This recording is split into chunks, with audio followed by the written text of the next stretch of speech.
ప్రభువైన యేసుక్రీస్తు వారి నామంలో ప్రియమైనటువంటి సహోదరి సహోదరులందరూ కూడా ప్రభువైన యేసుక్రీస్తు వారి నామంలో శుభాభివందనాలు తెలియజేస్తా ఉన్నాను. మరి ఈ దినాన మనము మన యొక్క బైబిల్ పఠనం కోసం మనము పరిశుద్ధ గ్రంథం నుంచి కొన్ని లేఖన భాగాలు మనం చూసుకొని వాటి ద్వారా మనము ఈ దినాన బైబిల్ స్టడీని మనం కొనసాగిస్తాం. రండి దానికోసం పరిశుద్ధ గ్రంథం నుంచి మీ యొక్క భాగాలు తీయండి. ప్రకటన గ్రంథము 2వ అధ్యాయము మొదటి నుంచి 7 వచనాలు మనము చదువుకుంటాం. ప్రకటన గ్రంథము 2వ అధ్యాయము 1 నుంచి 7 వచనాలు మనం చదువుకుంటాం. దేవుని చిత్తమైతే మనం ఈ 7 వచనాలు అనగా ఇది దాదాపుగా ఎఫెసీ సంఘం గురించి రాయబడినటువంటి సంగతులు. మనము పరిశుద్ధాత్మ దేవుడు మనకు సహాయం చేసిన కొలది మనము ఈ యొక్క ఎఫెసీ సంఘం గురించి ఈ దినాన మనము ధ్యానం చేసుకుంటాం. రండి, యోహాన్ గారు రాసిన ప్రకటన గ్రంథము మరి 2వ అధ్యాయము మొదటి నుంచి 7 వచనాలు నేను చదువుతా, గమనించండి. ఎఫెసీలో ఉన్న సంఘపు దూతకు ఇలాగు వ్రాయము: 7 నక్షత్రములు తన కుడి చేత పట్టుకొని 7 దీపస్తంభముల మధ్య సంచరించువాడు చెప్పు సంగతులేమనగా, నీ క్రియలను, నీ కష్టమును, నీ సహనమును నేను ఎరుగుదును. నీవు దుష్టులను సహింపలేవనియు, అపోస్తులు కాకయే తాము అపోస్తులమని చెప్పుకుని వారిని పరీక్షించి వారు అబద్ధికులని నువ్వు కనుగొంటువనియు, నీవు సహనం కలిగి నా నామము నిమిత్తము భారం భరించి అలయలేదని నేను ఎరుగుదును. అయినను మొదట నీకుండిన ప్రేమను నీవు వదిలితివని నేను నీ మీద తప్పు ఒకటి మోపవలసినది. నీవు ఏ స్థితిలో నుండి పడితేవో అది జ్ఞాపకం చేసుకుని మారు మనసు పొంది ఆ మొదటి క్రియలను చేయము. అట్లు చేసి నీవు మారు మనసు పొందితేనే సరి, లేని యెడల నేను నీ ఎద్దకు వచ్చి నీ దీపస్తంభమును దాని చోట నుండి తీసివేతును. అయితే ఈ ఒకటి నీలో ఉన్నది, నికోలాయితుల క్రియలు నీవు ద్వేషించుచున్నావు, నేను కూడా వీటిని ద్వేషించుచున్నాను. చెవి గలవాడు ఆత్మ సంఘములతో చెప్పుచున్న మాట వినుగాక.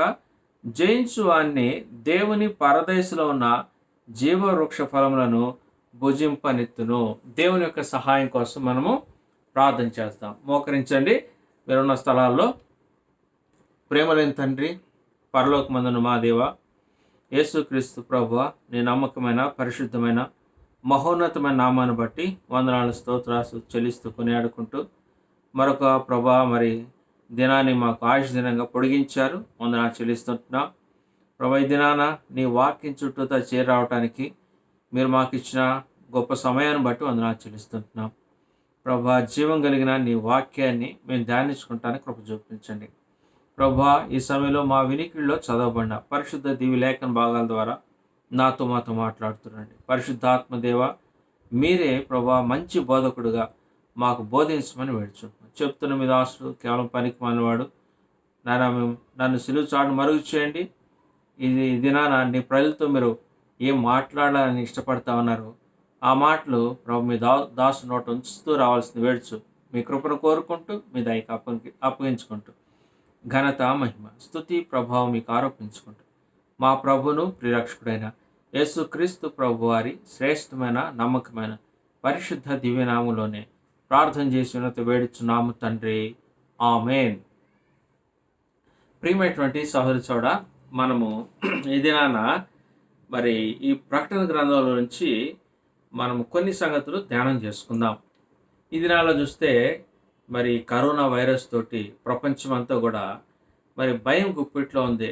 ఎవరికి వైరస్ వస్తుంది, మరి ఎవరు చనిపోతారు అనేటువంటి భయము మానవులందరికీ కూడా మరి కలుగుతూ ఉంది. అయితే దేవుని యొక్క ప్రజలంగా, జీవం కలిగినటువంటి దేవుని ప్రజలంగా మనకున్నటువంటి నిరీక్షణ లేక మనకున్నటువంటి ఆ గొప్ప నమ్మిక ఏంటంటే, మన కాపాడు దేవుడు కొనుకడు, నిద్రించడు. సో ఆ నమ్మికతోటి క్రైస్తవ జీవితంలో మనం కొనసాగుతూ ఉన్నాం. దేవుడు అట్లనే కాపాడుతూ ఉన్నాడు. అయితే మనం చేయవలసింది ఏంటంటే, మనకి జీవాన్ని ఇచ్చే లేక మనకి పరలోక సంబంధించిన సంగతులను స్పష్టంగా తెలియజేసేటువంటి దేవుని యొక్క వాక్యాన్ని మనం అనుదినం పఠిస్తూ రావాలి.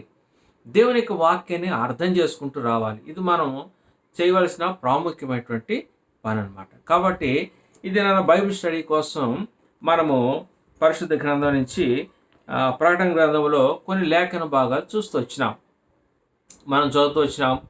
మరి ఇక ప్రకటన గ్రంథము పరిశుద్ధ గ్రంథానికి చివరి పుస్తకం. అదే సమయంలో ఈ యొక్క ప్రకటన గ్రంథంలో ఈ సృష్టి యొక్క అంతం ఎట్లా ఉంటుందో ఇవన్నీ కూడా మరి దేవాదేవుడు పద్మాస్ ద్వీపంలో పరవాసి ఉన్నటువంటి ఈ యొక్క యోహాను గారికి దేవుడు ప్రత్యక్షపరుస్తూ వచ్చినాడు. సో ఆయన ప్రత్యక్షపరిచినటువంటి సంగతుల్లో మరి 7 సంఘాలకి ఆయన పత్రికలు రాయమని చెప్పేసి ఈ యొక్క మరి యోహాను గారికి దేవుడు ఆజ్ఞాపిస్తూ వచ్చినాడు. మొట్టమొదటిగా ఎఫెసు సంఘం, రెండవదిగా స్ముర్న, మూడవది పెర్గము, నాలుగవది తుయితైరియా, ఐదవది సార్డిస్, ఆరవది ఫిలదెల్ఫియా, ఏడవది లవొదికయ. దేవుని చిత్తమైతే ప్రతి వారము ఒక సంఘాన్ని గురించి మనం ధ్యానం చేసుకుంటాం. కాబట్టి ప్రియమైనటువంటి సౌరసోడ, మరి దేవుని యొక్క వాక్యాన్ని మీరు శ్రద్ధగా ఆలకిస్తూ రావాల్సిందిగా ప్రేమతో మనవి చేస్తా ఉన్నాం. ఎందుకంటే పరిశుద్ధాత్మ దేవుడు ఎవరితో ఎట్లా మాట్లాడతాడో తెలియదు. సో దేవుడు ఎప్పుడు మాట్లాడినా మనం దాన్ని గ్రహించటానికి, దాన్ని అన్వయించుకుంటానికి, మనం దాన్ని నేర్చుకుంటానికి ఎప్పుడు కూడా మన ఆసక్తి కలిగినటువంటి ప్రజలుగా ఉండాలి. ఇక్కడ చూసినట్లయితే ఈ ప్రకటన గ్రంథాన్ని కొంత మనము ఉపోద్ఘాతంగా అంటే ఇంట్రొడక్షన్గా చూసుకుంటే, ఈ యొక్క ప్రకటన గ్రంథము యేసుక్రీస్తు ప్రభువారి శిష్యుల్లో మరి ప్రధానమైన 3 శిష్యుల్లో ఒక శిష్యుడు ఎవరంటే యోహాను గారు. పేతురు, యాకోబు, యోహాను గారు 12 మంది శిష్యుల్లో కూడా ఈ 3 దేవుడు ఎక్కువగా ప్రేమిస్తూ వచ్చినాడు. అదే సమయంలో ఎక్కడికి వెళ్ళినా కానీ ప్రభువారు ఈ 3 తీసుకువెళ్తూ వచ్చేవాడు. అయితే యేసుక్రీస్తు ప్రభువారు చనిపోయి తిరిగి లేచిన తర్వాత ఈ యొక్క అపోస్తుల్ని తన యొక్క సువార్థికులుగా దేవుడు ఏర్పాటు చేసుకుని సంఘాన్ని కట్టడం ఆరంభిస్తూ వచ్చినాడు. ఆ దినాల్లో మరి సంఘాలు చాలా వేగంగా అభివృద్ధి చెందుతూ వచ్చింది. దేవుని యొక్క వాక్యము అద్భుతంగా ప్రబలుతూ వచ్చిందనమాట. అదే సమయంలో సాతాను వాడు కుయుక్తుల చేత మరి అన్ని జనుల్ని లేక అన్ని రాజుల్ని దేవుని యొక్క ప్రజల మీద రేపుతూ వాడు సంఘానికి ఎంతో హింస కలగజేస్తూ వచ్చాడు. అందులో ఒక వ్యక్తి అపోస్తలుడైన పౌలు కూడా మనం గమనించవచ్చు. మరి అపోస్తలుడైన పౌలు గారు సౌలుగా ఉన్నప్పుడు దేవుని యొక్క సంఘాన్ని ఎంతగానో హింసిస్తూ వచ్చాడు. కాలక్రమేణాలో దేవుడు సౌలుని పౌలుగా మారుస్తూ వచ్చాడు. అంటే ఆయన పేరు మార్పని కాదు కానీ తన జీవితాన్ని మార్చేస్తూ వచ్చాడు. అట్లా సంఘాలు విస్తరిస్తూ వచ్చినాయి. అయితే సంఘాలు ఎంతగా విస్తరిస్తూ ఉన్నాయో దుష్టుడు అంతగా బలంగా పనిచేస్తూ వచ్చినాడు. దాదాపుగా అపోస్తలులందరూ కూడా మరి హతసాక్షులుగా అవుతూ వచ్చినారనమాట. అపోస్తలులందరూ కూడా హతసాక్షులు అవుతూ వచ్చినారు. చివరిగా మిగిలిన వ్యక్తి ఎవరంటే ఈ యోహాను గారు.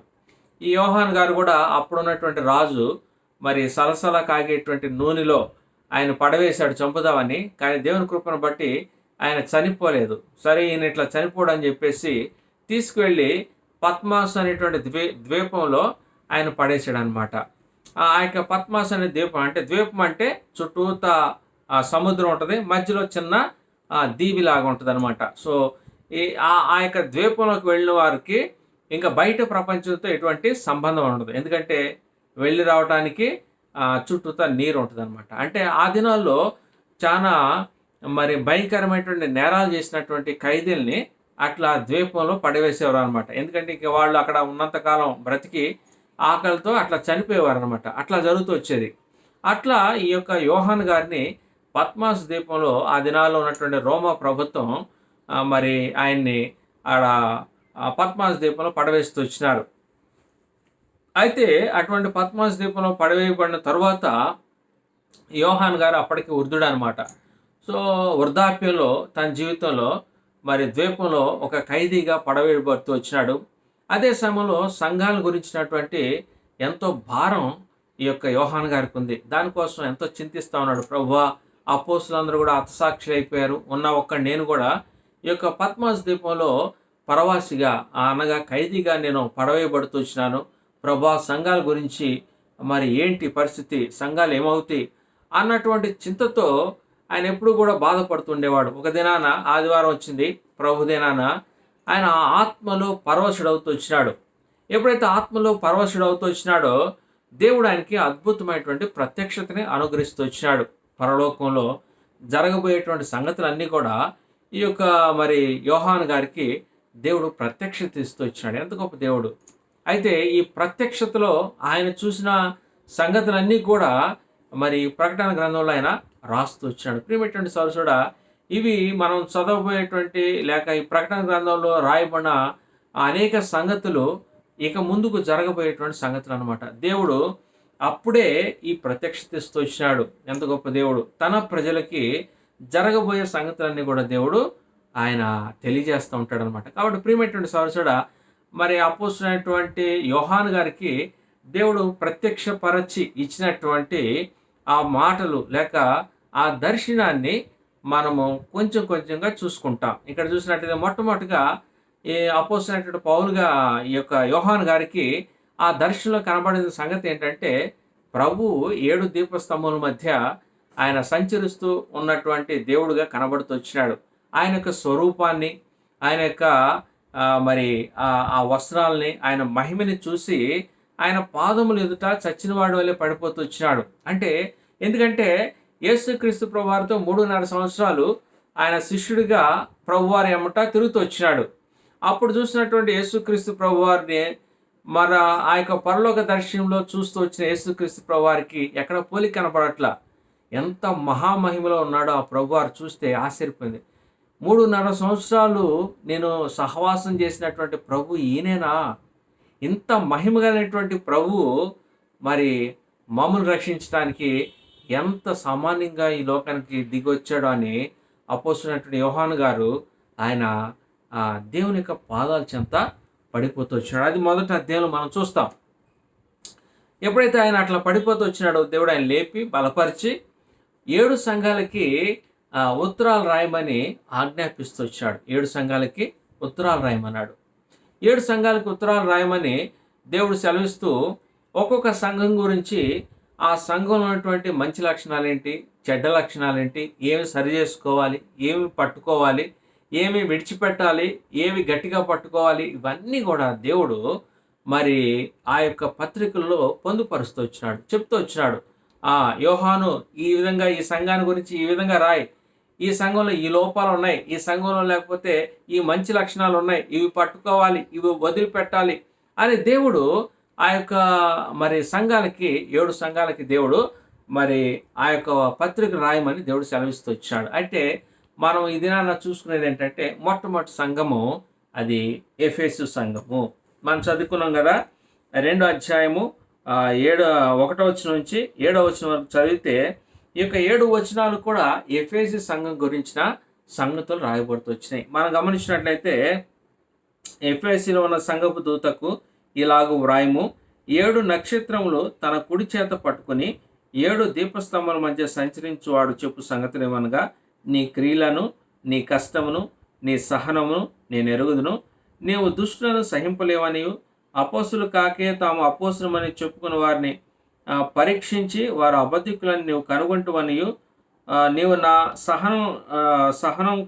సహనం కలిగి నా నామం నిమిత్తం భారం భరించి అలయలేదని నేను ఎరుగుదును. ఇక్కడ ఈ 3 వచనాలు మనం గమనించినట్లయితే మొట్టమొదటిగా ఎఫెసీ సంఘంలో ఉన్నటువంటి మంచి లక్షణాలనే దేవుడు ప్రస్తావిస్తూ ఉన్నాడు. ఎఫెసీ సంఘంలో ఉన్నటువంటి మంచి లక్షణాలు, అందులో ఉన్నటువంటి మంచి లక్షణాలు ఏంటంటే వారి క్రియలు, వారి కష్టము, వారి సహనము దేవునికి అది ఇష్టంగా ఉంది. ప్రియమైనటువంటి సోదరుడా, ఈనాడు చాలా మంది యేసుక్రీస్తు ప్రభు వారిని ఎరిగాము, నమ్మాము అని చెప్పుకుంటారు, కానీ ప్రభు కోసం సహించటం, ప్రభు కోసం కష్టపడటం, ప్రభు కోసం ఓర్చుకుంటాం అనేది చాలా తక్కువ ఉంటుంది. ఈనాడు చాలా మంది విశ్వాసులు అట్లనే ఉంటారు. ఏదో యేసుక్రీస్తు ప్రభు వారిని నమ్ముకుంటే ఏదో కలిసి వస్తుంది, లేకపోతే యేసుక్రీస్తు ప్రభుని నమ్ముకుంటే ఏదో రోగం తగ్గుద్ది, ఇట్లా అనుకుంటారు. కానీ అట్లాంటి వ్యక్తులు లేక అట్లాంటి విశ్వాసులు ఎక్కువ కాలం నిలబడలేరు. ఎందుకంటే దేవుని దగ్గరకు వచ్చేవారు కొంత సహనం కావాలి, కొంత ఓర్పు కావాలి, కొంత ప్రభు కోసం కష్టాన్ని అనుభవించేటువంటి మనస్తత్వం కావాలి. అట్లాంటి వారే నిలబడగలుగుతారు విశ్వాస జీవితంలో. ఏదో వచ్చాము రాగానే మనకి మేలులు జరగాల, లేకపోతే రాగానే మనకి ఏదో కలిసి రావాలా, ఇట్లా అనుకుంటే లేకపోతే రాగానే రోగాలు తగ్గిపోవాలా. రోగాలు దేవుడు తగ్గిస్తాడు, మన అక్కర కొలది సహాయం చేస్తాడు. అది చేయడమే కాదు, నువ్వు దానికోసం వస్తే నువ్వు నిలబడలేవు. కానీ ఎఫ్ఎస్సిలో ఉన్నటువంటి సంఘస్థులు అట్లా కాదు, వారు ప్రభు కోసం నిలబడినటువంటి వ్యక్తులు. వాస్తవంగా ఈ ఎఫ్ఎస్సి సంఘం మనం గమనించినట్లయితే అపోస్తలుడైన పౌలు గారు మరి తను సౌలుగా ఉండి దమస్కు మార్గంలో దేవుడు దర్శించడం ద్వారా తన జీవితంలో గొప్ప మార్పు వచ్చింది. అప్పటి నుంచి యేసుక్రీస్తు ప్రభువారి కోసం ఆయన జీవించడం, లేక యేసుక్రీస్తు ప్రభువారిని ప్రకటించడం ఆయన ఆరంభిస్తూ వచ్చినాడు. అట్లా అపోస్తుల చేత ఆయన పంపబడుతూ వచ్చినాడు.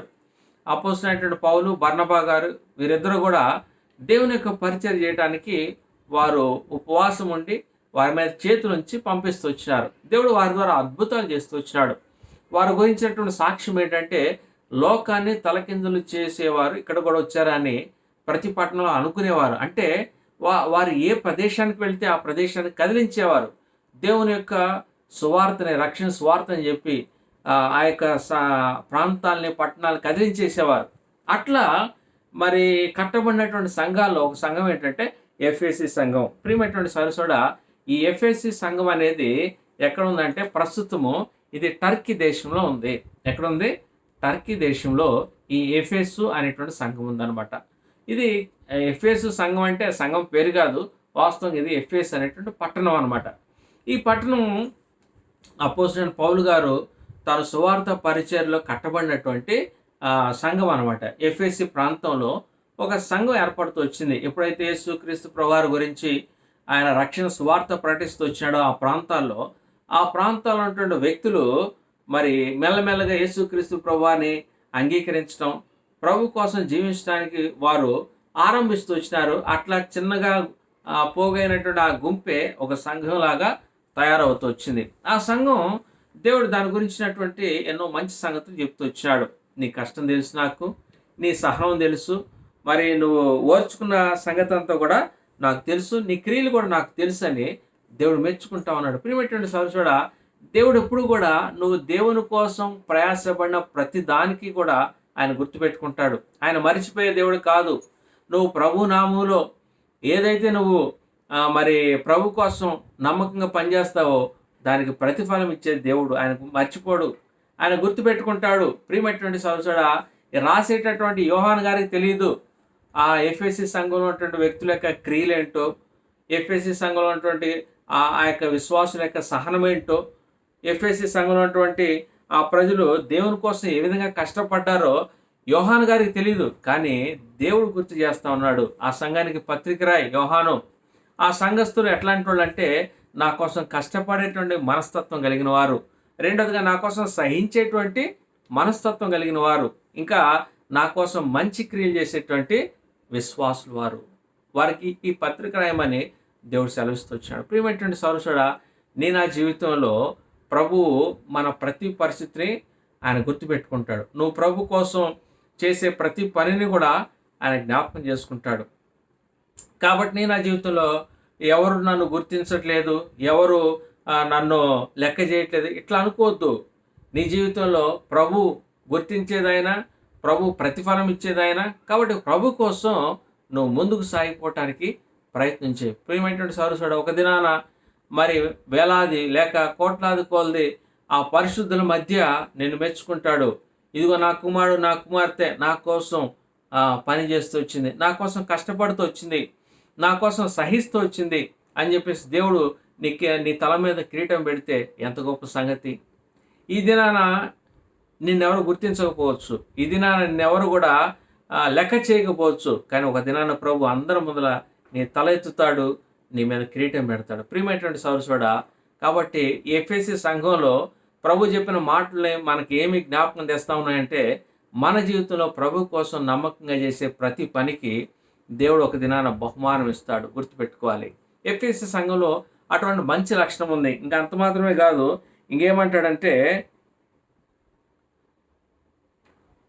3వ వచనంలో, నీవు సహనము కలిగి నా నామము నిమిత్తము భారం భరించి అలయలేదని నేను ఎరుగుదును. దేవుని కోసం వారు భారం భరిస్తూ వచ్చినారంట. ప్రియమైనటువంటి సౌరసుడా, మనం ఈ దినాన వేరే వారి ఒక్క భారం కూడా భరించలేం. మన భారమే మనమే భరించుకోలేకపోతా ఉన్నాం.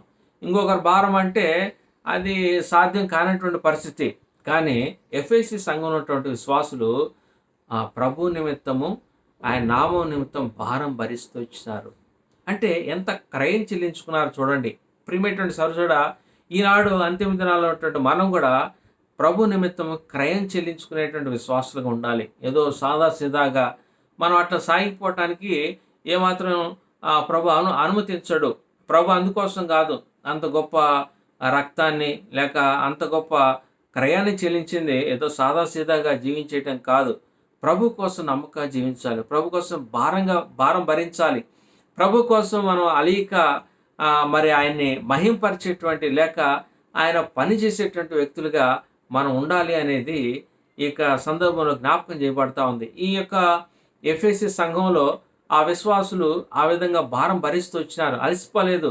ఇది నా ప్రభు యొక్క పని, ఇది నా ప్రభు కోసం చేస్తున్నాను అనేటువంటి ఆలోచనతోటి వారు ముందుకు సాగుతూ వచ్చినారు. దేవుడు అది కూడా గుర్తుపెట్టుకున్నాడు.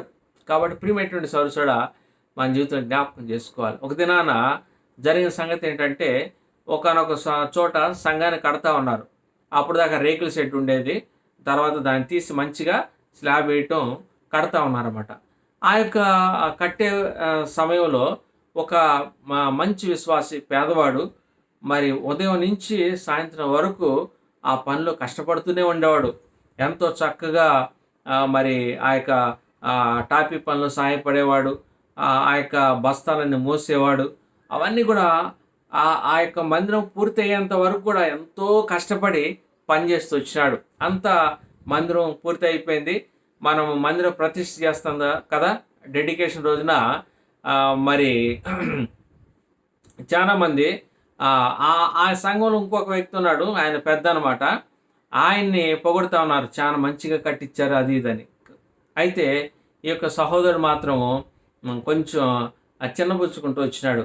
అంత కష్టపడ్డాను, నన్ను ఎవరు గుర్తించలేదని. అయితే ఇక్కడ మనం గమనించాల్సింది ఏంటంటే, కట్టిందేమో లేక సహాయపడింది కష్టపడిందేమో ఒక వ్యక్తి పేరు వచ్చింది, ఇంకొక వ్యక్తికి వచ్చింది. కానీ అట్లా మౌనంగా ఉన్నాడు. తర్వాత జరిగిన సంగతి ఏంటంటే, మరి ఈ యొక్క సహోదరుడిని అందరి ముందలా నిలబెట్టి ఈ సహోదరుడు చాలా కష్టపడ్డాడు.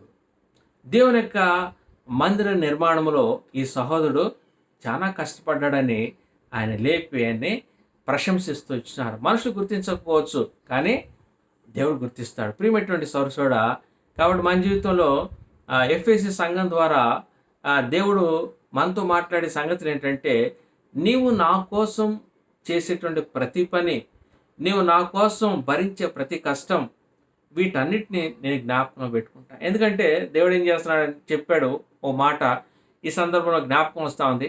నా నిమిత్తము లేక నా నామంలో గిన్నెడు చన్నీళ్ళు ఇచ్చినా కానీ దాని ఫలం పోగొట్టుకోరు అని దేవుడు సెలవిస్తూ వచ్చినాడు. అంటే ఒక గిన్నెడు చన్నీళ్ళే దేవుని పైలకి ఇస్తే మనకి ఫలము వస్తుందని దేవుడు సెలవిచ్చినప్పుడు, దేవుని కోసం మనం కష్టపడితే ఇంకెంత బహుమానం వస్తుంది. ప్రియమైనటువంటి సోదరుడా, ఈ లోకంలో మనకి ఘనత రాకపోవచ్చు, ఈ లోకంలో మనకి మరి గొప్ప ప్రశంసలు రాకపోవచ్చు, కానీ ఖచ్చితంగా దేవుడు పరలోకం నిన్ను మెచ్చుకుంటాడు, నిన్ను ప్రశంసిస్తాడు. నువ్వు ప్రభు కోసం ఖచ్చితంగా కష్టపడితే, నమ్మకంగా ప్రభు పనిచేస్తే దేవుడు నిన్ను ప్రశంసిస్తాడు. అందుకనే మరి మొదటి కొరింథీ పత్రిక మరి ఆ మాట చదువుతారండి. కొరింథీ రాసిన మొదటి పత్రిక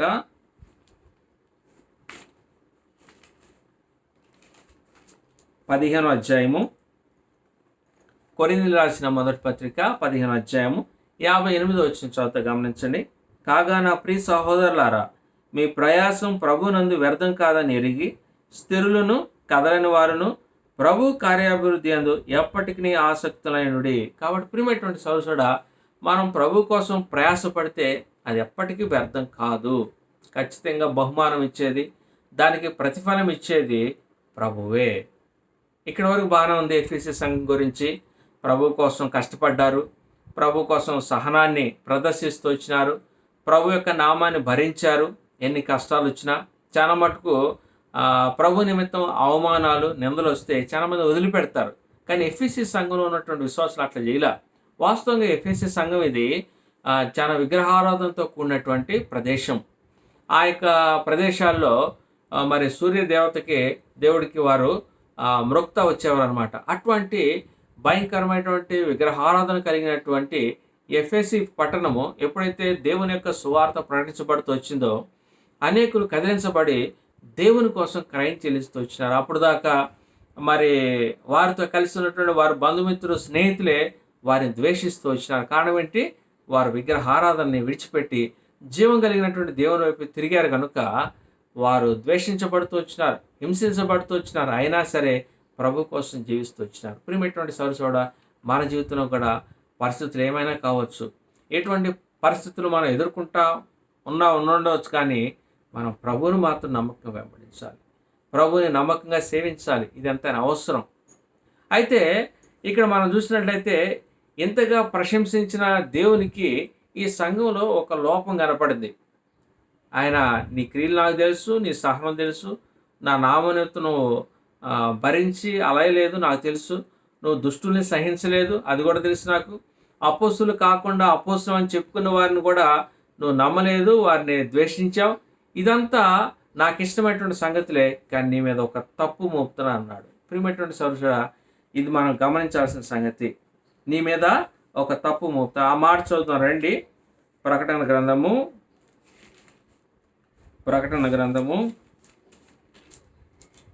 2వ అధ్యాయము 4వ వచనం. ఆయనను మొదట నీకుండిన ప్రేమను నీ వదిలితేవని నేను నీ మీద తప్పు ఒకటి మోపవలసి ఉన్నది. దేవుడు ఒక తప్పు మోపుతున్నా ఉన్నాడు. ఇన్ని మంచి లక్షణాలు ఉన్నాయి. ప్రభు కోసం వారు ఎంతకైనా ముందుకు సాగిపోయేటువంటి గొప్ప విశ్వాసం కలిగిన వారు. కానీ దేవుడు వారిలో ఒక లోపాన్ని, తప్పిదాన్ని చెప్తా ఉన్నాడు. అదేంటి?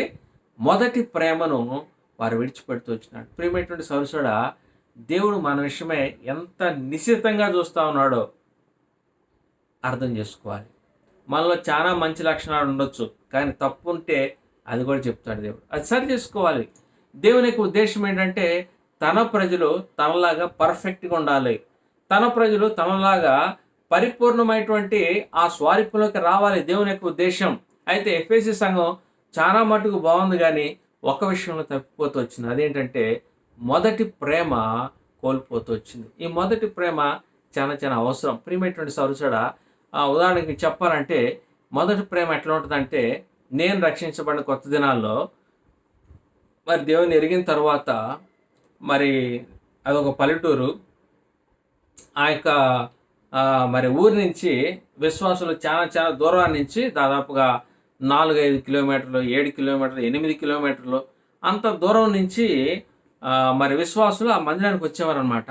సో ఎవరి ఇంటి దగ్గర నా గృహ కూడిక పెట్టాలంటే దాదాపుగా మా ఊరు నుంచి 15-16 కిలోమీటర్లు ఉంటుంది. గమనించండి, 15-16 కిలోమీటర్లు. సాయంత్రం 7 గంటలకి ఏదైనా గృహ కూడిక అంటే మేము అప్పటిదాకా పని చేసినా కానీ ఆ కూడి కోసం మేము 15 కిలోమీటర్లు సైకిల్ వేసుకెళ్ళేవాళ్ళం. సైకిల్ వేసుకెళ్ళి మళ్ళీ అక్కడ 9ంటికి ముగించుకున్న తర్వాత తిరిగి ఇంటికి 10:30కి అట్లా వచ్చేవాళ్ళం. ఇక ఆదివారం అయితే మేము వెళ్ళే మా సంఘానికి దాదాపుగా 30 కిలోమీటర్లు సైకిల్ మీద వెళ్ళేవాళ్ళం. అక్కడి నుంచి మళ్ళీ 30 కిలోమీటర్లు తొక్కుకొచ్చేవాళ్ళం. అంత సంతోషం అనిపించేది. ఈనాడు 30 కిలోమీటర్లు బస్సు ఎక్కి వెళ్ళాలన్నా కూడా అంత ఆసక్తి ఉన్నట్ల ఈ విషయంలో దేవుని దగ్గర ఎంతైనా క్షమాపణ అడగాలి. ప్రియమైనటువంటి సోదరుడా, మొదటి ప్రేమ ఎట్లాంటిదంటే ఇక దేన్ని లెక్క చేసేది కాదు, దేనికోసం చూసేది కాదు. ప్రభువే, ప్రభు వాక్యమే, ప్రభు యొక్క బిడ్డల సహవాసమే, ఇక దానికంటే ఏది ముఖ్యం కాదు అన్నట్లుగా ఉండేది మొదటి ప్రేమ. సంవత్సరాలు దొరికిపోయే కొలది ఈ ప్రేమ అనేది తగ్గిపోతూ ఉంది. అసలు పూర్తిగా దేవుని ప్రేమించట్లేదు అని కాదు దాని అర్థం.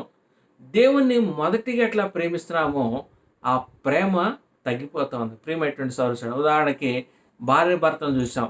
కొత్తగా పెళ్ళైన తర్వాత ఇప్పుడు భర్త కొంచెం లేట్ అయింది. భార్యని అమ్మ నువ్వు భోజనం చేయంటే ఏమంటుంది? లేదు మా భర్త వచ్చేదాకా నేను భోజనం చేయనంట. పోనీ భర్తను అడిగామనుకో, లేదు మా భార్య భోజనం చేయింది, నేను చేయలేను. అంటే ఆ మొదటి ప్రేమ ఏంటంటే ఒకరిని విడిచి ఒకరు ఉండలేరు. ఆ కొత్తలో భార్య అయ్యా ఒక చీర తీసుకురామంటే భర్త ఏం చేస్తాడు, 2 చీరలు తీసుకొస్తాడు. ఎందుకు? ప్రేమ. ఆ ప్రేమ సంవత్సరాలు గతించిన తర్వాత, ఏమయ్యా ఈ యొక్క చీరలు చిరిగిపోయినాయి, ఒక చీర తీసుకురామంటే లేదు పోయిన సంవత్సరం ఇక 2 తెచ్చాను, అవే ఎక్కువ, అడగవద్దు అంటాడు. మరి కొత్తలో 1 అడిగితే 2 తెచ్చాడు. తర్వాత ఒకటి తీసుకురాయా అన్నీ చిరిగిపోయి అంటే లేదు తీసుకురాని అంటాడు. ఎందుకు? ఆ ప్రేమ యొక్క తీవ్రత తగ్గిపోయింది. మొదటి ప్రేమ ఏం చేస్తుందంటే అన్నీ అర్పిస్తుంది. ఆ ప్రేమ తప్పిపోతే లేక ఆ ప్రేమ తగ్గిపోతే ఏమవుతుంది? ఆ ప్రేమ తగ్గిపోతే మనస్పర్ధలు ఎక్కువ వస్తాయి. ప్రియమైనటువంటి సరసుడ, ఈనాడు చాలా కుటుంబాలు ఎందుకు విడిపోతున్నాయి అంటే ఈ మొదటి ప్రేమ లేదు. వారు వివాహమైనటువంటి తొలి దినాల్లో వారికి ఉన్నటువంటి ప్రేమ ఐక్యత లేదు. కాలక్రమేణా అది తగ్గిపోతూ వచ్చింది. ఆ కారణాన్ని బట్టి ఇంట్లో సమాధానం ఉండదు, నెమ్మది ఉండదు, ఎప్పుడు గొడవలు జరుగుతూ ఉంటాయి. అది విడాకుల దాకా వెళ్ళిపోతూ ఉంటుంది. కారణం ఏంటి తెలుసా? మొదటి ప్రేమ లోపించింది. మొదట్లో ఒకరిని విడిచి ఒకరు ఉండలేరు, ఎడబాసి ఉండలేరు. అంత తీవ్రమైనటువంటి ప్రేమ సంవత్సరాలు గతించే కొందికి అది తగ్గిపోతుంది. ఇప్పుడు ఒకళ్ళొకళ్ళు దగ్గర ఉండటానికి ఇష్టపడరు. ఎందుకు? ఈ మొదటి ప్రేమ లోపిస్తూ ఉంది. సో ఈనాడు ఇది భార్య భర్తలకే కాదు, దేవునికి విశ్వాసులు కూడా ఇట్లాగే తయారైపోతూ వచ్చింది. దేవుని మొట్టమొదటి ఎంతో అన్ని క్రయం చెల్లించి ప్రేమిస్తూ వచ్చినాం, ప్రభు కోసం ప్రయాసపడుతూ వచ్చినాం, ప్రభు కోసం ఎంతకైనా తెగిస్తూ వచ్చినాం. కానీ ప్రియమైనటువంటి సరుసౌడ ఈ దినాల్లో ఆ ప్రేమ లోపించింది కాదంటారా? దేవుడు ఎఫెసీ సంఘానికే కాదు, నీకు నాకు తప్పు మోపుతా ఉన్నాడు. ప్రియమైనటువంటి సరుసౌడ, ఆ మొదటి ప్రేమ లోపించింది, ఇది వాస్తవం. దేవుడు దీని విషయమై నీతో నాతో మాట్లాడుతూ ఉన్నాడు. ఈ ఎఫెసీ సంఘం ద్వారా దేవుడు నీతో నాతో మాట్లాడుతూ ఉన్నాడు. ఏమని? నీ దగ్గర అన్నీ బాగానే ఉన్నాయి, అన్నీ చేస్తానే ఉన్నావు, కానీ నీవు నన్ను మొదట్లో ప్రేమించావు చూసావా, ఆ ప్రేమ నీలో లేదు. లేదు ప్రభా, నీకోసం ఇంత ఖర్చు చేస్తున్నాను, నీకోసం నేను ఇంత చేస్తున్నాను అంత చేస్తున్నాను అని ప్రభు దగ్గర చెప్పినా అంటాడు. ప్రభు నాకు అవన్నీ వద్దు, మొదటి ప్రేమ కావాలి నాకు, నువ్వు మొదట నన్ను ఎట్లా ప్రేమించావు అట్లాంటి ప్రేమ కావాలి నాకు అని అడుగుతా ఉన్నాడు. ప్రియమైనటువంటి సరుసోడా, నీ నా జవాబు ఏంటి? నీ నా సమాధానం ఏంటి? మనలోంచి ఏమొస్తుంది? ప్రభువా నేను ఇప్పటికీ మొదటి ప్రేమతోనే ప్రేమిస్తున్నాను అని చెప్తున్నామా? దేవునికి స్తోత్రం. ఒకళ్ళు మనలో నుంచి నిజమే, నా జీవితంలో కూడా ఎఫెసీ సంఘంలాగా మొదటి ప్రేమ లోపించింది, దేవుని అంతగా ప్రేమించలేకపోతున్నాను, ప్రభు కోసం అంతలాగా జీవించలేకపోతున్నాను అనేటువంటి సమాధానం వస్తే ప్రభు దగ్గర పశ్చాత్తాపడదాం ప్రియమైనటువంటి సరుసోడా. ఎందుకంటే ప్రభు క్షమించడానికి సిద్ధ మనసుగా ఉన్నాడు. ఒకవేళ నువ్వు ఆ మొదటి ప్రేమ కోల్పోయి కూడా నువ్వు నిర్లక్ష్యంగా ఉంటే ప్రభు భయంకరమైనటువంటి హెచ్చరిక ఇస్తా ఉన్నాడు. రండి ఆ మాట చూద్దాం. ప్రకటన గ్రంథము 2వ అధ్యాయము 5వ వచనం. నీవు ఏ స్థితిలో నుండి పడితే అది జ్ఞాపకం చేసుకుని మారు మనసు పొంది ఆ మొదటి క్రియలను చేయము. అట్లు చేసి నీవు మారు మనసు పొందితేనే సరి, లేని ఎడల నేను ఎదుకొచ్చి నీ దీపస్తంభమును దాని చోట నుండి తీసివేతును. నువ్వు ఏ స్థితిలో పడ్డావో గుర్తు తెచ్చుకో. నువ్వు ఏ స్థితిలో ఏ పాపంలో పడిపోతే నేను నిన్ను కనికరించి ఆ పాపం నుంచి విడిపించి నా సొత్తుగా నా బిడ్డగా చేసుకున్న జ్ఞాపకం చేసుకో. మొదటి ప్రేమను మరలా నువ్వు కలిగి ఉండు అని చెప్పేసి దేవుడు హెచ్చరిక చేస్తూ ఉన్నాడు. ఒకవేళ నువ్వు కలిగి ఉండకపోతే దేవుడు ఏమంటున్నాడు? నీ యొద్దకు వచ్చి నీ దీపస్తంభమును దాని చోట నుండి తీసేస్తానంటున్నాడు. ఇది పెద్ద శిక్షగా అనిపించట్లేదు. వాస్తవంగా దీపస్తంభాన్ని తీసివేస్తానంటున్నాడు దేవుడు. ఇది పెద్దగా ఏమీ లేదు. అన్ని సంఘాలకి వారి తప్పులను బట్టి వారికి భయంకరమైనటువంటి హెచ్చరికలు ఇస్తూ వచ్చినాడు. కానీ ఇక్కడ ఎఫెసీ సంఘంలో నీ దగ్గర నుంచి దీపస్తంభాన్ని తీసివేస్తానంటున్నాడు. వాస్తవంగా ప్రియమైనటువంటి సౌరసోడా, అన్నిటికంటే ఇదే భయంకరమైనటువంటి శిక్ష. దీపస్తంభాన్ని నువ్వు ప్రభు గనక మన మధ్యలోంచి తీసివేశాడంటే మనం భయంకరమైనటువంటి పరిస్థితులు గుండా వెళ్లాల్సి వస్తుంది. ఉదాహరణకి దీపస్తంభం మన మధ్య ఉంటే ఏమొస్తుంది? వెలుగు వస్తుంది. దీపస్తంభం మన మధ్య ఉంటే మనకు వెలుగునిచ్చింది అనమాట. ఆ దీపస్తంభం తీసేస్తే అంత చీకటమయమైపోతుంది. ప్రియమైనటువంటి సరుసడా, దాని అర్థం ఏంటంటే మొట్టమొదటిగా మనం చూసినట్లయితే కీర్తనలు 119, కీర్తనల గ్రంథము తీయండి నాతో పాటుగా. 119వ కీర్తన మనకందరికీ తెలిసినటువంటి వాక్యమే 119, 105 చదువుతా గమనించండి. నీ వాక్యము నా పాదములకు దీపమును, నా త్రోవకు వెలుగునై ఉన్నది. ప్రియమైనటువంటి సహోదరుడా, దేవుని యొక్క వాక్యం అది దీపం. ప్రియమైనటువంటి సహోదరుడా, దేవుడు దీపస్తంభాన్ని తీసేస్తా అంటున్నాడు. దాని అర్థం ఏంటంటే వాక్యాన్ని మన మధ్యలోంచి తీసేస్తాడు. వాక్యం అంటే వాక్యం తీసేస్తే మనలో వాక్యం ప్రకటించేవారు ఉండరు, లేకపోతే వాక్యం మనకి వినబడదు అనేదేం లేదు. వాక్యాన్ని తీసేస్తానంటే దాని అర్థం ఏంటంటే వాక్యం యొక్క ప్రత్యక్షతను దేవుడు తీసేస్తాడు. అర్థమైందా అని చెప్పేది? వాక్యం నీకు వింటావు. ఒకవేళ నువ్వు మొదటి ప్రేమ కోల్పోతే ఎవరు బోధించినా వింటావు, వాక్యాన్ని వింటావు, కానీ వాక్యంలో ఉన్న ప్రత్యక్షత నీకు అర్థం కాదు. ఎందుకంటే దీపస్తంభం దేవుడు తీసేసాడు కనుక నీకు వాక్య ప్రత్యక్షత నీకు అర్థం కాదు. ఒక మాటలు చెప్పాలంటే గుడ్డోడు అయిపోతావు. ప్రియమైనటువంటి సహోదరుడా, ఇది చాలా భయంకరమైనటువంటి సంగతి. ఎందుకంటే ఈ వాక్యము ఎట్లాంటిది, లేక ఈ వాక్యం యొక్క ప్రత్యక్షత మరి మనకుంటే మనము గ్రహించే సంగతులు ఏంటంటే, మొట్టమొదటిగా నేను చెప్తాను, ఈ యొక్క వాక్యం యొక్క వెలుగు మనలో ఉంటే మనం ఏం చేయొచ్చు అంటే ఏదైతే పోగొట్టుకుంటూ వచ్చామో దాన్ని వెదకొచ్చు. వాక్య ప్రత్యక్షత మన మధ్య ఉంటే మనకు వచ్చే లాభాలు ఏంటంటే, మనం ఏమైతే పోగొట్టుకున్నామో అవన్నీ కూడా మనము పొందొచ్చు. రండి, లూకా సువార్త, మీకు ఇంకా ఎక్కువగా అర్థం కావాలంటే లూకా సువార్త 15వ అధ్యాయము, లూకా సువార్త 15వ అధ్యాయము 8వ వచనం. ఏ స్త్రీకైనను 10 వెండి నాణ్యములు ఉండగా వాటిలో ఒక నాణ్యం పోగొట్టుకుంటే ఆమె దీపం వెలిగించి ఆ ఇల్లు ఊడ్చి అది దొరికి వరకు జాగ్రత్తగా వెదకదా. ఇక్కడ యేసుక్రీస్తు వారు ఒక ఉపమానం చెప్పాడు. ఒక స్త్రీకి 10 వెండి నాణ్యాలు ఉన్నాయి.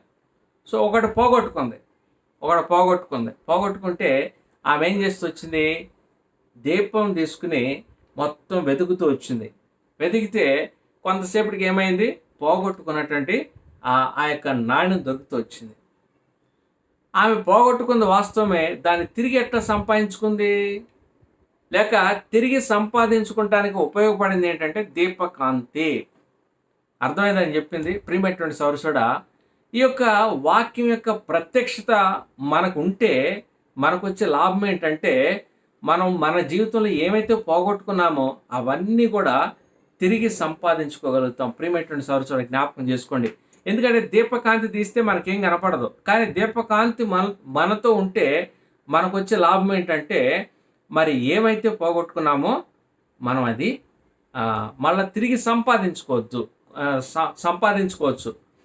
ఒకవేళ ఈ దీపకాంతి దేవుడు తీసేసాడు అనుకోండి, మొదటి ప్రేమ మనం కోల్పోతే ఈ దీపకాంతి తీసేస్తాడు. ఆయన తీసేస్తే ఏమి పోగొట్టుకున్నామో మనకు తెలియదు.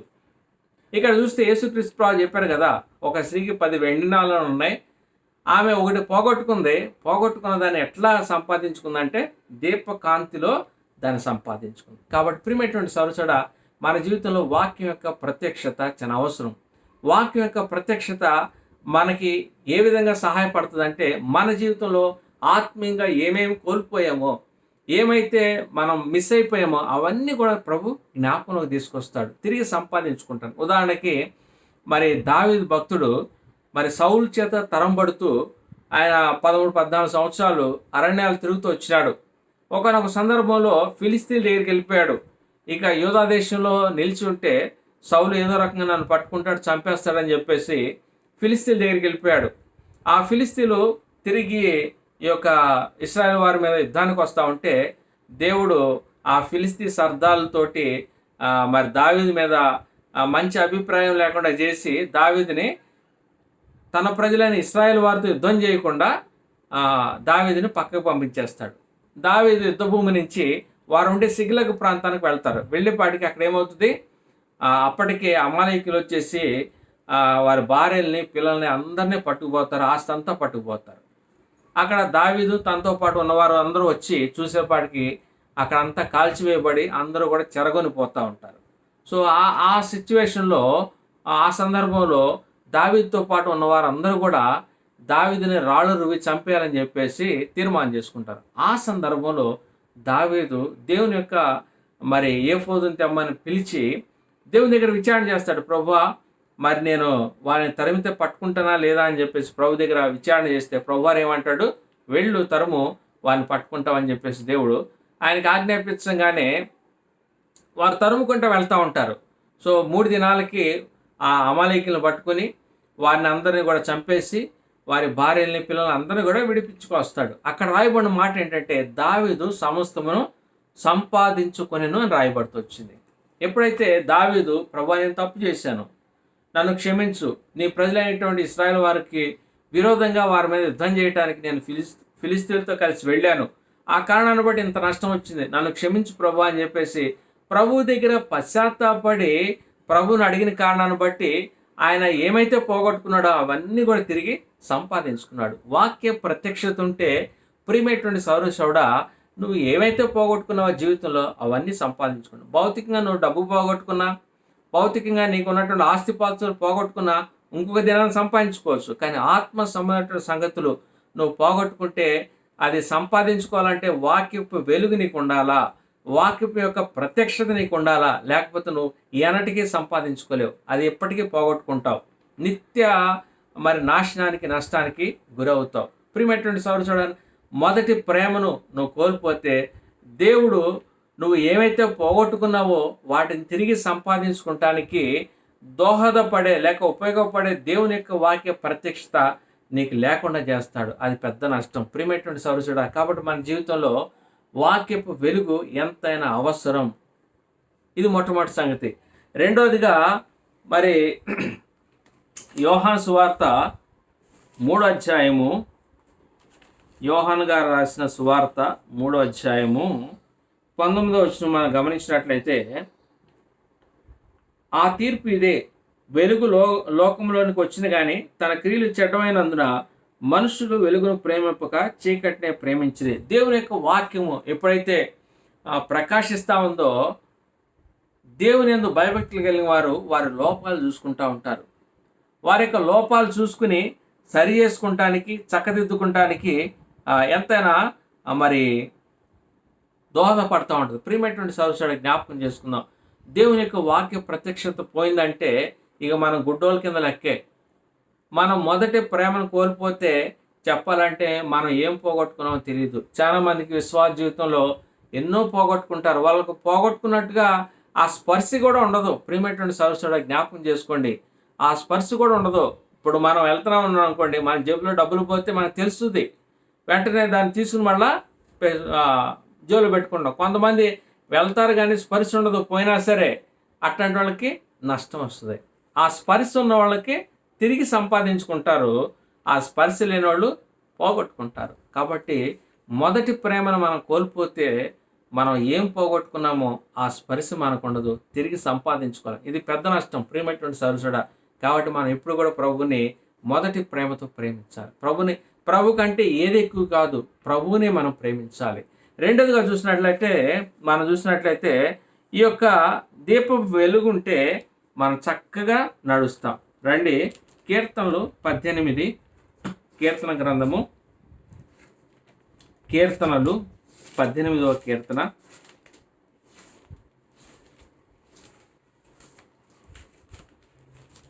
కీర్తనలు 18వ కీర్తన 28వ వచనం. నా దీపం వెలిగించువాడవు నీవే, నా దేవుడైన యెహోవా చీకటి నాకు వెలుగుగా చేయును అంటాడు. మన దీపం వెలిగించేవాడు ఆయనే, మన చీకటిని వెలుగుగా చేస్తాడు. ఉదాహరణకి మనము త్రోవలో పడి నడిచి వెళ్తా ఉన్నాం. వెలుగుంటే ఖచ్చితంగా మనం ఎక్కడికి వెళ్ళాలో అక్కడికి వెళ్తాం, కానీ వెలుగు లేకపోతే ఎక్కడికి వెళ్తున్నామో తెలియదు. అవునా కాదంటారా? చిన్నప్పుడు నేను అట్లాగే మా ఊర్లో పొలం వెళ్దామని చెప్పేసి బయలుదేరుతూ వచ్చినాను. ఊర్లో ఎక్కడో వీధి దీపం ఒకటి ఉండేది, స్ట్రీట్ లైట్ ఒకటి ఉండేది. సో అది గురిపెట్టుకుని ఇదే అనుకుని చెప్పేసి అట్లా వెళ్ళేవాడిని. కానీ ఒక రోజున ఏమైందంటే, నేను ఆ నిద్ర కళ్ళ మీద త్రోవ తప్పుతూ వచ్చినాను. ఎక్కడున్నా ఎంత నడిచినా ఇంట్లోకి వెళ్ళలేకపోతున్నాను, ఎంత దూరం నడిచినా ఇంటికి చేరలేకపోతున్నాను. తీరా చూస్తే నడిచిన కొందికి నేను ఇంకా ఇంటికి ఎక్కువ దూరం అయిపోతున్నాను కానీ దగ్గరికి రావట్లేదు. కారణం ఏంటి? నేను ఆ చీకట్లో త్రోవ తప్పిపోయాను. త్రోవ తప్పిన కారణాన్ని బట్టి నేను ఇంటికి వెళ్ళాల్సింది పోయి ఇంటికి దూరంగా వెళ్ళిపోతా ఉన్నాను. కారణం ఏంటి? అట్లా జరగటానికి కారణం ఏంటి?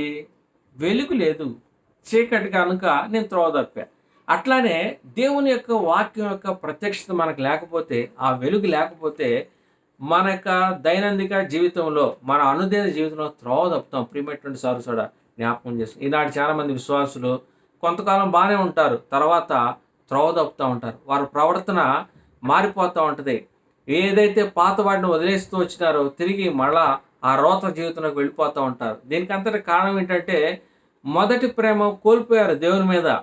దేవుని మొదట ఎంత ప్రేమించారో ఆ ప్రేమలో వారికి లోపం ఉంది కనుక, దేవుని యొక్క వాక్య ప్రత్యక్షత వాళ్ళకి పోయింది కనుక వారు త్రోవ తప్పింది కూడా తెలవట్లేదు. ఆ చీకట్లు అట్లా పడి నడుస్తూనే ఉన్నారు. ప్రియమైనటువంటి సోదరులు, ఎంతమంది ఈనాడు క్రైస్తవులు చీకటి ఆ మార్గాలు నడుస్తూ ఉన్నారు. దేవుడు తన వాక్యాన్ని మన త్రోవకు దీపం, మన పాదాలకు వెలుగుగా దేవుడు ఉంచుతూ వచ్చినాడు. దాన్ని మనము పాడు చేసుకుంటే మనం చీకట్లో నడుస్తాం. చీకట్లో నడిచేవాడు ఒక్కటి చెప్పొచ్చు, ఖచ్చితంగా వాడు గురికి చేరతాడనే నమ్మకమే లేదు. ఎందుకంటే చీకట్లో వాడు ఎక్కడ పోతాడో తెలియదు. ఆ చీకట్లో ఏమేమి ఉన్నాయో కూడా తెలియదు వాడికి. ప్రియమైనటువంటి సరుసోడ జ్ఞాపకం చేసుకుంది. ఎందుకంటే మన విరోధి అయినటువంటి అపవాది ఎవరిని మృగుదామని వాడు గర్జించు సింహం లాగా త్రోవ పక్కనే ఉన్నాడు. నువ్వు గనక త్రోవ తప్పావో వాడు మింగేయటానికి రెడీగా ఉన్నాడు. ప్రియమైనటువంటి సరుసోడ, నీవు దేవుని మొదటి ప్రేమతో ప్రేమించడం నేర్చుకో. ఒకవేళ మొదటి ప్రేమను నువ్వు కోల్పోయావంటే నువ్వు చీకట్లో నడుస్తావు. నువ్వు ఎక్కడికి చేరుకుంటావో, ఏ గమ్యానికి చేరుకుంటావో నీకు అర్థమే కాదు. నేను కొన్ని సంవత్సరాల క్రితం ఈ మాట వింటూ వచ్చినాను. హుదూ తుఫాన్ వచ్చింది కదా వైజాగ్లో.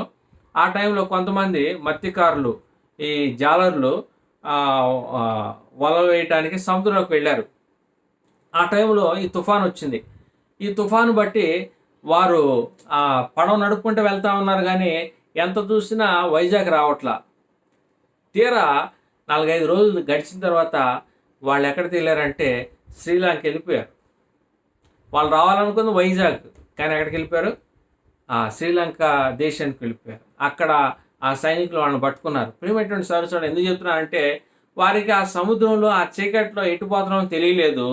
ఆ కారణాన్ని బట్టి వారు ఇంటికి చేరుకోవాల్సింది పోయి వారు వేరే దేశానికి వెళ్ళిపోతూ వచ్చినారు. ఇది ప్రమాదం అనమాట. కాబట్టి దేవుని యొక్క వాక్య ప్రత్యక్షత మనలో ఉంటే, మనతో ఉంటే సరైనటువంటి మార్గాల్లో మనం వెళ్తాం. ఒకవేళ దేవుని యొక్క వాక్య ప్రత్యక్షత లేకపోతే త్రోవ తప్పుతాం. ఈనాడు చాలామంది విశ్వాసులు అట్లయిపోతున్నారు. వారి యొక్క జీవితాలు ప్రభు కోసం ఎంతో త్యాగపూరితంగా ఆరంభించారు. ప్రభు అంటే ఎంతో ప్రేమతో ఆరంభించారు. కానీ దినాలు, సంవత్సరాలు గడిచే కొందికి మళ్ళా పాత జీవితానికి, రోత జీవితానికి వెళ్ళిపోతూ ఉన్నారు. కారణం ఏంటి తెలుసా? దేవుని యొక్క ప్రత్యక్షత వాళ్ళకి పోతా ఉంది. ఇది చాలా ప్రమాదం. ప్రియమైనటువంటి సోదరుడా, మరొకటి చూసినట్లయితే 119 కీర్తన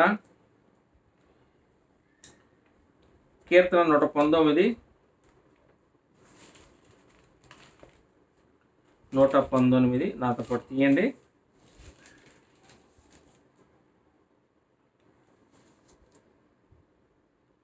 119 కీర్తన 130 వచనం. నీ వాక్యం వెల్లడెగడుతోడనే వెలుగు కలుగును, అవి తెలివి లేని వారికి తెలివి కలిగించును. దేవుని యొక్క వాక్యం మనకి తెలివిని కలిగిస్తుంది. దేవుని యొక్క వాక్య ప్రత్యక్షత మనకి తెలివిని కలిగిస్తుంది. ఏది చేయొచ్చు, ఏది చేయకూడదు, ఏది చేస్తే దేవుడు సంతోషిస్తాడు, ఏది చేస్తే దేవుడు దుఃఖపడతాడు అనేటువంటి తెలివి ఈ వాక్యం యొక్క ప్రత్యక్షతతోటి నీకు అర్థమవుతుంది. ఈ వాక్యం యొక్క ప్రత్యక్షత నీకు అర్థం కాలేదనుకోండి, ఈ యొక్క వాక్యం యొక్క ప్రత్యక్షత దేవుడు నీకు ఇవ్వలేదనుకోండి, నువ్వు ఏం చేస్తున్నావో తెలియదు, నీకే తెలియదు. దేవుని సంతోష పెడుతున్నావో తెలియదు, దేవుని దుఃఖ పెడుతున్నావో తెలియదు. కారణం ఏంటంటే నీకు తెలివి ఉండదు. నీకు భౌతిక సంబంధమైన తెలివి ఉండొచ్చు, డబ్బులు ఎట్లా సంపాదించాలో తెలిసి ఉండొచ్చు, ఏది ఎట్లా చేయాలో ఆ తెలివి నీకు ఉండొచ్చు. దానివల్ల నువ్వు పరలోకి వెళ్ళవు.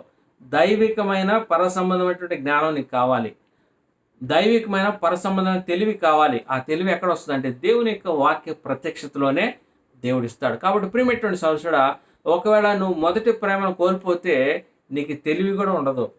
నువ్వు ప్రభువును సంతోషపెట్టలేవు, ప్రభువును దుఃఖపెడుతూనే ఉంటావు. కాబట్టి ప్రియమైనటువంటి సోదరుడా, ఇంకా చివరిగా ఇంకోటి చూసినట్లయితే దేవుని యొక్క వాక్య ప్రత్యక్షత లేకపోతే ఎట్లా ఉంటుందంటే, ఉదాహరణకి చీకటి అయిపోయింది, ఆ, అప్పుడు అప్పుడు దాకా వెలిగిన లైట్లన్నీ ఆరిపోయినాయి. సో ఇప్పుడు నా దగ్గరికి నాకు మేలు చేసేవాడు వస్తున్నాడో, నన్ను పొడవటానికి వస్తున్నాడో, లేదా నన్ను కొట్టడానికి వస్తున్నాడో నాకు అర్థం కాదు. ఎందుకు? నేను ఆ వ్యక్తిని చూడటానికి చుట్టూతో ఏముంది? చీకటి ఉంది. సో 4 ప్రమాదం ఏంటంటే, దేవుని యొక్క వాక్య ప్రత్యక్షత లేకపోతే నీకు మేలు చేసేవాడు ఎవడో, కీడు చేసేవాడు ఎవడో కూడా తెలియదు నీకు.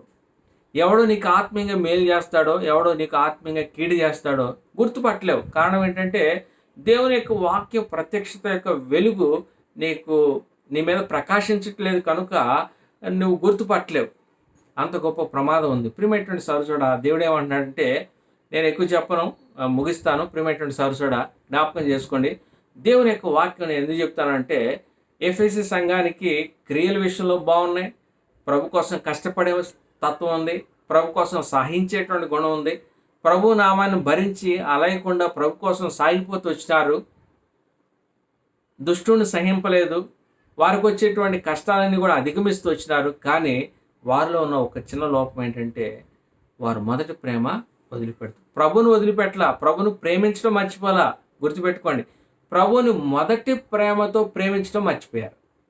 ఆ కారణాన్ని బట్టి దేవుడు గొప్ప నష్టం ఉందని హెచ్చరిక చేస్తా ఉన్నాడు. ప్రియమైనటువంటి సరుసుడా, దేవుడు గనక వాక్యం యొక్క ప్రత్యక్షత తీసివేస్తే మన జీవితాలు ఏమీ తెలియదు. మందిరానికి వెళ్తాం, వస్తాం, అంతే. ఏ మేలు ఉండదు. ఒక దినాన ప్రభు రానే వస్తాడు. ప్రభు వచ్చినప్పుడు ఎత్తపడక విడవబడతాం చూసావు, అప్పుడు గుండెలు కొట్టుకుంటాం. ప్రభు నేను కూడా మందిరానికి వచ్చానుగా, నేను కూడా పాటలు పాడేగా, నేను కూడా దశమ భాగం ఇచ్చానుగా, అట్లా అనుకుంటావు. అది నడవదు ప్రియమైనటువంటి సహోదరుడా. కాబట్టి దేవుని యొక్క వాక్యం ప్రత్యక్షత, ఆ వెలుగు నీలో లేకపోతే నువ్వు ప్రభుని ఎదుర్కోలేవు. ఉదాహరణకి యేసుక్రీస్తు ప్రభువాన్ని ఎదుర్కొంటానికి 10 మంది కన్యకలు వచ్చారు. అందరూ దీపాలు పట్టుకొచ్చారు, అందరూ కునికి నిద్రించారు. పెళ్లి కుమారుడు ఆలస్యం చేశాడు. ఇదిగో పెళ్లి కుమారుడు వస్తున్నాడని ఒక స్వరం వినబడింది. అందరు లేచారు. కానీ బుద్ధి కలిగిన వారు వారి యొక్క దీపాలతో పాటు సిద్ధుల్లో నూనె తీసుకెళ్లారు కనుక వారి దీపాలు ఆరిపోలా, వెలుగుతూ ఉన్నాయి. వారు వెలుగు కలిగి ఉన్నారు కనుక పెండ్లి కుమారుడిని ఎదుర్కొన్నారు, పెండ్లి విందులో ప్రవేశించారు. దీపాలు ఆరిపోయినటువంటి ఆ కన్యకులు విడవబడుతూ వచ్చినారు. ప్రియమైనటువంటి సరస్వడా, జ్ఞాపకం చేసుకోండి, దేవుని యొక్క వాక్య ప్రత్యక్షత లేక దేవుని యొక్క వాక్యం యొక్క వెలుగు మనం కలిగి లేకపోతే మన పెండ్లి కుమారుడైన యేసుక్రీస్తు ప్రభువాన్ని ఎదుర్కోలేం, ఆ పరలోకంలో ప్రవేశించలేం. ప్రియమైనటువంటి సరస్వడా, అంత ప్రమాదం ఉంది.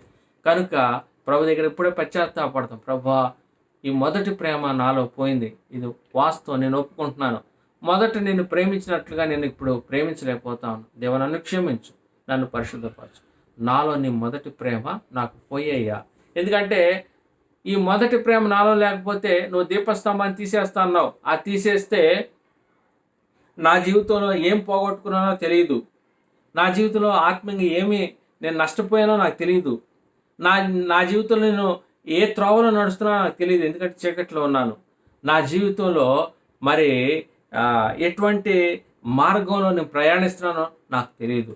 ఇంకేంటి, నాకు మేలు చేసేవాళ్ళు ఎవరో, నాకు కీడు చేసేవారు ఎవరో కూడా నాకు తెలియదు. ప్రభా, ఇన్ని నష్టాలు ఉన్నాయి నాకు. ప్రభా, ఈ నష్టాలు నాకు వద్దు, ఈ నష్టాలు నాకు వద్దు. నేను పశ్చాత్తాపడుతున్నాను, తిరిగి నీ పాదాలు చెంతకు వస్తున్నాను. ప్రభా, నన్ను తిరిగి పవిత్రపరచు, పరిశుద్ధపరచు. మొదటి ప్రేమ నాలో పోయాయి అని ప్రభుని అడిగితే ఆ ప్రేమ కలిగిన దేవుడు మన హృదయాల్లో తన మొదటి ప్రేమను ఆయన మరలా కుమ్మరిస్తాడు. ఆ ప్రేమ ద్వారా మనము తిరిగి ప్రభువులో ప్రకాశించవచ్చు. ప్రభు యొక్క వాక్యపు వెలుగులో ఈ లోక సంబంధమైనటువంటి అన్నిటి నుంచి మనం తప్పించుకుంటూ లోక సంబంధమైనటువంటి ఆ పాపం నుంచి జయం పొందుతూ ఒక దినాన మన పరమ పెళ్లి కుమారుడైనటువంటి యేసుక్రీస్తు ప్రభువాన్ని ఆ యొక్క జీవపు వెలుగుతో ఆయన మనము ఎదుర్కోవచ్చు. ఎంత గొప్ప ఆధిక్యత. ఒకవేళ మొదటి ప్రేమ నువ్వు కోల్పోయినా కానీ నువ్వు అదే స్థితిలో కొనసాగితే పెళ్లి కుమారుడు నువ్వు ఎంత మాత్రం ఎదుర్కోలేవు, నువ్వు ఎంత మాత్రం పరలోకం చేరుకోలేవు. ప్రియమైనటువంటి సరస్వడా, ఇది గొప్ప హెచ్చరిక. కాబట్టి ఎఫెసీ సంఘం గురించి మనం ఈ హెచ్చరిక తీసుకుందాం. చాలా మంచి లక్షణాలు ఉన్నాయి, చాలా ప్రభు కోసం ప్రయాసపడే గుణం ఉంది. వాటితో ప్రభు సంతోషించట్లేదు. ప్రభుకు కావాల్సిన మొదటి ప్రేమ. ప్రేమిద్దామా? ప్రేమటువంటి సరస్వడా, ప్రభుని ప్రేమతో ఆయన పాదాలు పట్టుకు, ప్రభు ఆ మొదటి ప్రేమలో తప్పే క్షమించు, పరిశుద్ధపరచు, మమ్మల్ని సమకూర్చు ప్రభు అని ప్రభుని అడుగుతాం. ఆ విధంగా ప్రభు మనకు సహాయం చేయను గాక.